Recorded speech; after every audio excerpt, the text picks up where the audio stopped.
Semua yang keras itu lemah. Dan kalau tidak disatukan dengan yang lembut yang bernama air, gak ada jalan tol. Makanya semesta ini sekarang sudah terlalu banyak orang-orang yang keras. Dan orang-orang yang keras itu adalah potensi untuk menimbulkan neraka. Maka perlu hadir orang-orang yang lembut. Makanya Allah menyatakan dirinya Al-Latif. Kenapa? Air itu saking lembutnya bisa meresap kemanapun. Betul? Bahkan coran yang setebal apapun, kalau di atas ada air, itu bisa meresap. Kalau saya tumpahkan air ke karpet ini, pasti air meresap ke karpet. Dan kita tidak pernah mengatakan karpet meresap ke air. Wih, itu karpet meresap ke air. Tidak pernah. Karena yang keras tidak pernah meresap pada yang lembut. Tapi yang lembut bisa meresap pada yang keras. Itulah Allah menampakkan dirinya Al-Latif. Kenapa? Dia meliputi seluruh semesta raya. Saintifik sekali, masuk akal. Makanya dia selalu ada di mana-mana. Dia selalu hadir di mana-mana. Dia sang kehadiran, dia sang keberadaan. Karena dia maha lembut. Karena maha lembut, dia menjadi maha tahu. Saya kasih tahu. Ingin pintar? Sederhana. Jadilah orang yang lembut. Karena ketika kita lembut, kita akan banyak tahu. Orang yang lembut itu lentur. Semua yang lentur tidak berbahaya. Semua yang lentur bahkan digunakan untuk meredam semua yang keras. Mobil itu bagian yang lenturnya namanya shock breaker. Peredam kejut. Apapun benturan dari yang keras diredam oleh yang lembut. Makanya kalau mobil, motor, gak ada shock breakernya, hancur badanmu itu. Betul? Makin mahal mobil, makin lembut. Bahkan makin tidak jujur. Karena mobil yang mahal itu tidak pernah tahu kalau jalan jelek.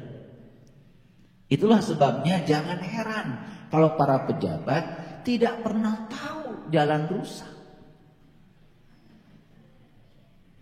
Karena mobilnya terlalu lembut. Mobilnya mahal. Serusak apapun jalan bagi dia bagus saja. Karena mobilnya punya peredam kejut yang bagus. Jadi jangan nyalahkan pejabat. Salah sendiri kalian, mobilnya murah. Jalan jelek jadi jujur. Itu. Makanya jangan nyalahkan orang. Salahkan dirimu. Besok-besok jangan beli mobil murah lagi. Nah ini melatih subjek. Tetapi tidak mengubah objek. Kan dikit-dikit protes, dikit-dikit demo. Ya. Makanya semua perusahaan-perusahaan asing. Saya dengar berita yang terbaru di Bekasi, di Kerawang. Ada banyak pabrik yang kemudian pergi. Perusahaan asing tidak mau membuka usaha di sini lagi. Karena apa? Terlalu banyak orang yang protes.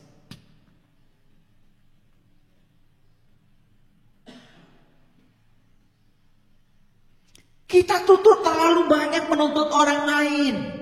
Tetapi tidak pernah menuntut diri kita sendiri. Makanya Bung Karno pernah ngasih kan. Jangan pernah tanya apa yang negara berikan padamu.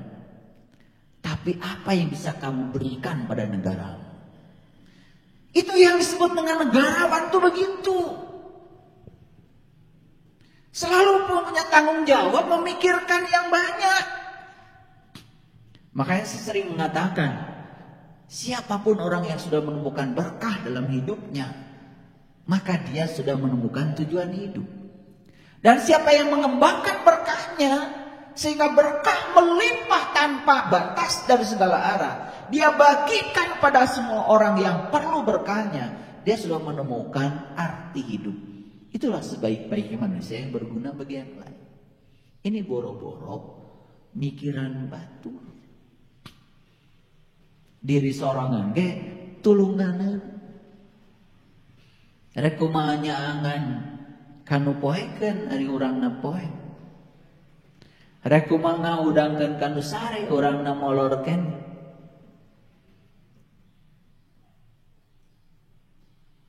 Rek kumaha nulung kanu butuh da urang ge butuh keneh.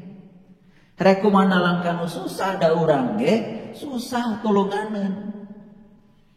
Rek nepak kanu poho kumaha da urang ge can eling. Rek nganteur kanu keung kumaha da urang ge sieunan keneh. Betul? Nah, makanya Rasulullah mengatakan ibda binafsi, mulailah dari dirimu sendiri. Saya membahas judul ini hanya menegaskan kepada kita semua, yuk kita mulai berorientasi pada diri sendiri. Karena kita punya tanggung jawab besar terhadap diri sendiri. Kalau kita sudah menyelesaikan tanggung jawab pada diri sendiri, barulah kita mulai memikirkan orang lain. Nah, kembali pada ayat ini, sekali lagi ayat ini mengatakan, fattakun narol lati waquduhan nas wal hijarah uiddat lil kafirin. Pelihara dirimu dari neraka yang bahan bakarnya manusia dan batu.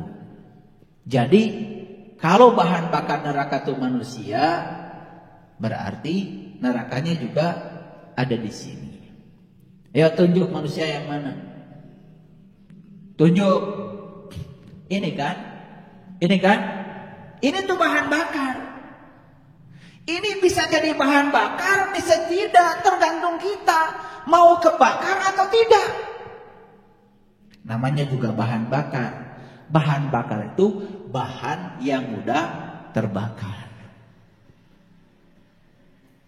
Jujur ya, jujur nih saya mau tanya. Bahan bakar apa artinya? Bahan yang mudah terbakar. Ulangi apa? Yang suka membakar apa? Api. Jujur ya. Kalau kalian kena api, terbakar enggak? Jujur nih. Api kebencian, api kemarahan, api dendam, api fitnah. Kan itu yang membakar kita tiap hari. Masuk akal enggak kalau ayat ini mengatakan begitu? Neraka itu bahan bakarnya adalah manusia. Berarti manusia itu mudah terbakar. Jujur nih saya tanya. Mudah terbakar mana manusia dengan bensin?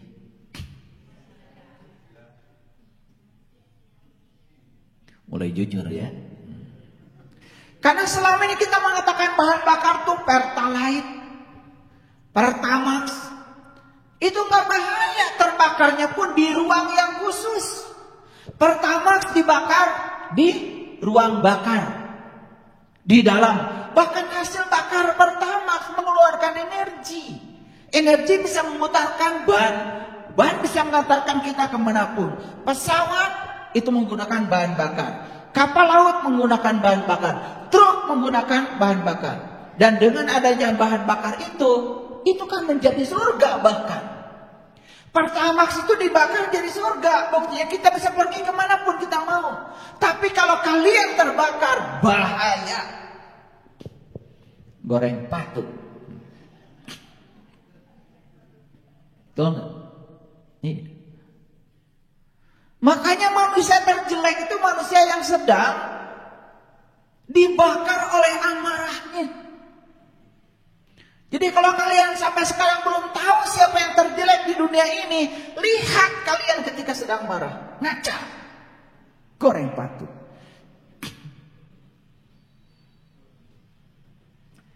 Kehartos ya tante, wayang namanya. Saya juga nggak tahu.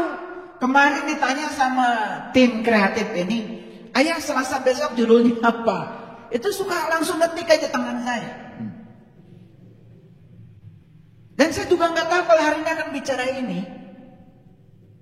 Begitu duduk di sini saya meditasi, ternyata yang keluar ayatnya ini. Ya udah.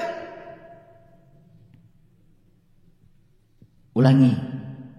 Ayat ini mengatakan, peliharalah dirimu dari neraka yang bahan bakarnya manusia dan batu. Jadi sekarang jelas ya, bahan bakar neraka itu siapa? Manusia. Jadi neraka itu nanti apa sekarang? Ayana ada kudu ayah bahan bakarnya. Pernah lihat suluh lihat kayu bakar, pernah lihat? Boleh nggak beli kayu bakar online? Kayu bakarnya pun online, virtual. Nggak boleh. Kita baru akan merasakan api kalau kayu bakarnya nyata.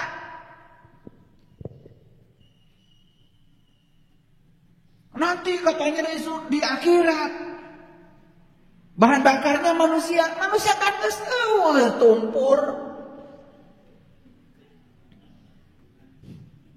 Kaharti itu kan sulut ya kudu aya jirina.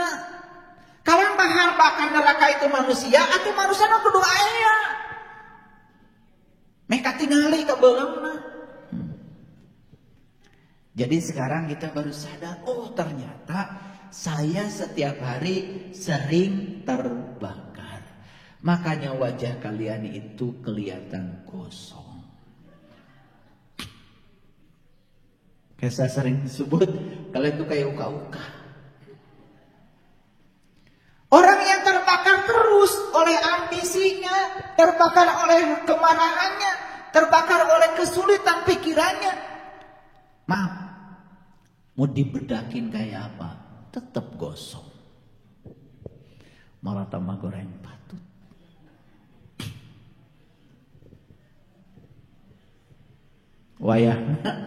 Wayananya. Nah, manusia yang apa yang menjadi bahan bakar bagi neraka itu? Manusia yang apa yang jadi bahan bakar neraka itu? Dijelaskan di ayat ini, uiddat lil kafirin, yaitu orang-orang yang tertutup. Tertutup apanya? Terutama tertutup mata kalbunya, tertutup pikirannya, tertutup hatinya. Dan orang-orang yang, mohon maaf, membunuh orang lain, melakukan tindakan jahat pada orang lain, menzolimi orang lain, saya pastikan itu orang-orang yang tidak punya perasaan. Orang-orang yang belum bersentuhan dengan sumber cinta kasih. Orang-orang yang tidak punya kesadaran. Kalau dia sadar bahwa sesungguhnya Allah meliputi semua manusia, Allah meliputi semua manusia. Inna rabbaka ahatu binas. Sesungguhnya Tuhanmu meliputi segala manusia. Kalau kita sadar bahwa Allah yang sama meliputi seluruh manusia, bagaimana mungkin kita merendahkan orang lain? Nah, kenapa dia belum sadar itu? Karena masih tertutup pikirannya, masih tertutup kalbunya, masih tertutup, masih keras. Dia masih batu, makanya batu bahaya. Katinangku batu letik gue nyeri. Paham sekarang? Jadi masuk akal ya kalau bahan neraka itu adalah manusia dan batu. Ini bahasa simbolik yang sangat keren. Ini bahasa sastra tingkat tinggi. Dan siapa manusia yang akan jadi bahan bakar itu? Itu manusia yang masih tertutup. Uiddat lil kafirin. Sekali lagi, orang kafir bukan orang yang berbeda keyakinan dengan kamu. Orang kafir adalah orang yang masih tertutup. Pertanyaannya, tanya pada dirimu. Kalau masih terbakar, berarti kamu masih tertutup. Itu. Makanya saya mengajarkan 7 jangan sama kalian. 1, jangan suka menyesali keadaan. Karena menyesali keadaan berarti menyalahkan pihak lain. 2, jangan mudah tersinggung dengan hal yang sepele. Mudah tersinggung berarti masih terbakar. Kalian jadi bahan bakar dari neraka. Yang ketiga, jangan suka memikirkan hari esok yang tidak-tidak. Hidup di hari ini, saat ini, sekarang. Kalian menjadi takut kalau memikirkan hari esok. Yang keempat, jangan suka memikirkan sesuatu yang susah diubah. Yang susah diubah adalah masa lalu. Masa lalu nggak bisa diubah. Yang bisa kalian ubah adalah subjeknya. Latih subjeknya, jangan mengubah objeknya. Masa lalu tidak bisa diubah. Yang bisa diubah adalah cara pandangmu terhadap masa lalu. Yang ke-6, ya, jangan iri hati. Karena iri hati juga menyebabkan kita terbakar. Batur nu meuli TV lalajo, maneh nu nyeri sirah.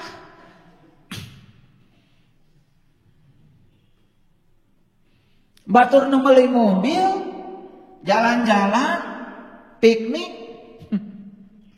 maneh anu mah itu iksa maneh. Makanya yang keenam ya, jangan iri hati. Yang ketujuh, jangan nganggur. Ya.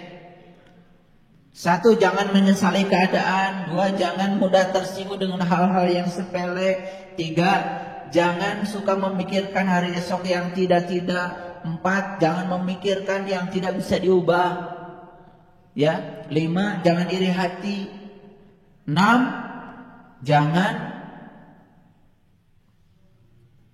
nganggur. Ya. Yang ketujuh, jangan hidup dengan pembanding. Sepanjang kita membanding-bandingkan diri kita dengan orang lain, sepanjang itu pula kita tidak akan pernah menjadi diri kita sendiri. Kabeleng. So, boga mobil, ningali mobil tetangga leuwih alus. Asa eueuh teh mobil teh. Boga imah tipe 2 hiji, ningali imah di Setra Duta. Asa ngaleungit teh imah tipe 2 hiji teh. Betul. Betul. Nih. Mun pendek tong sok leumpang jeung nu jangkung. Bakal karasa tah maneh pendek.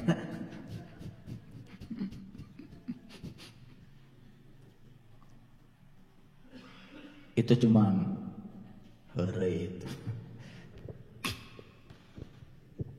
Makanya saya sering bilang, kalau kalian belum pernah jalan-jalan ke luar negeri, kalian tuh tidak akan pernah merasakan bahwa Indonesia ini surga.